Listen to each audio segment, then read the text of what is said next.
You know that old saying, a lie can travel halfway around the world while the truth is still putting on its shoes?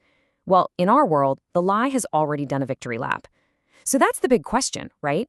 How do you fight a lie that spreads faster, wider, and with more of an emotional punch than reality itself? Let's try and untangle this whole web.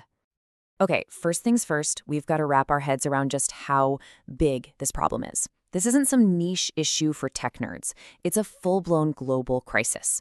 It's this tangled, sticky web of falsehoods that affects every single one of us. And this map really drives the point home. I mean, look at this. It's not just happening in one country or one region.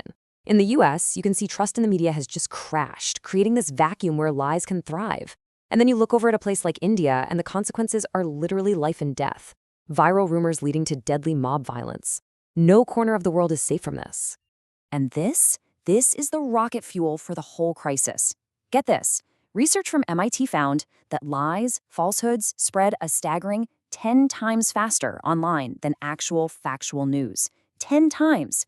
The truth doesn't just need a head start, it needs a jetpack. So if lies are moving that fast, where do people turn for the truth? Well, they're not turning to traditional sources.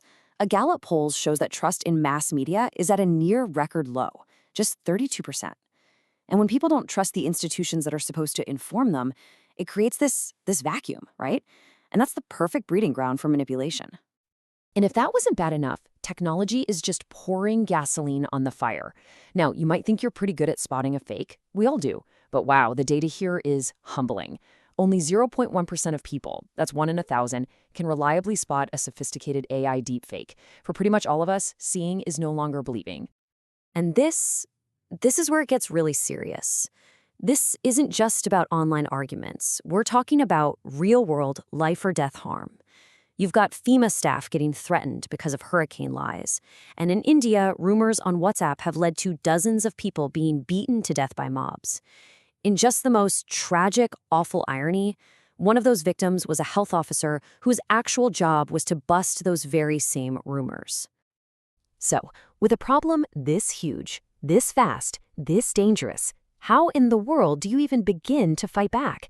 Well, the founders of one company think the answer isn't in some brand new algorithm, but in a really, really old story, just given a modern twist. So the whole idea comes from West African folklore. Anansy is this trickster spider god. And the story goes that he used his cleverness, his wit, to outsmart a powerful sky god and bring stories and wisdom down to the people. It's such a perfect metaphor, isn't it? Using intelligence to untangle a confusing system and find the truth. And that is where the company, Anansy, gets its name and its mission. It's a direct translation of that old story, giving everyday people, you and me, and also big organizations, the tools we need to check what we're seeing and stop the spread of lies right in its tracks. Okay, great story. But how does that ancient wisdom actually work as a tool today?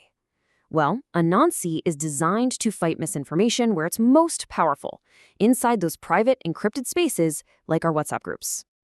And the process itself is just incredibly simple.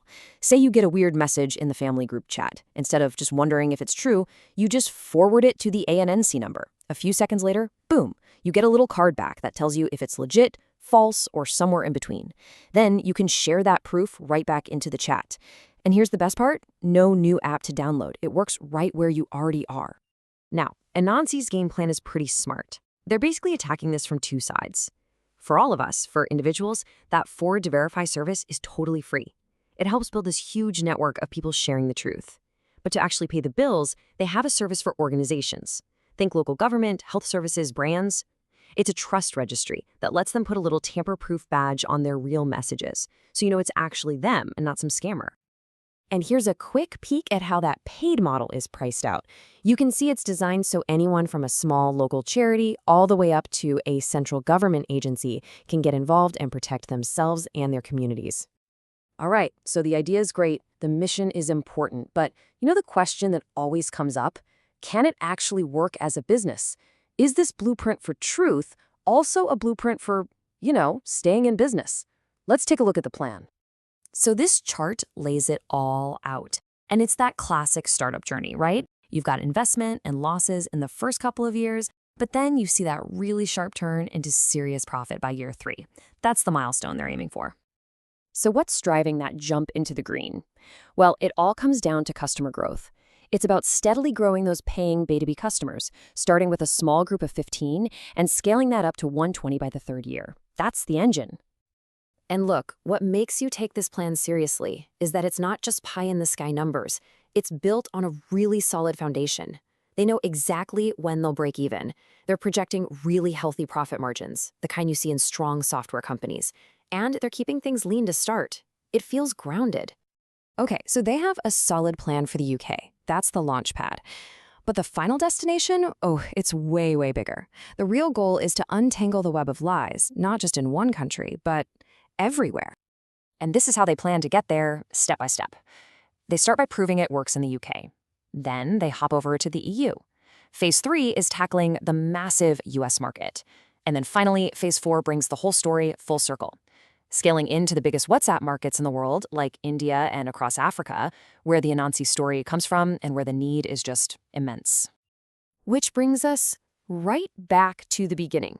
We're living in this flood of digital lies where the truth just feels like it's constantly playing catch-up. So the question Anansy leaves us with is a really powerful one. In a world like ours, is it possible that an ancient story about a small, clever spider could actually be the thing that shows us the truth?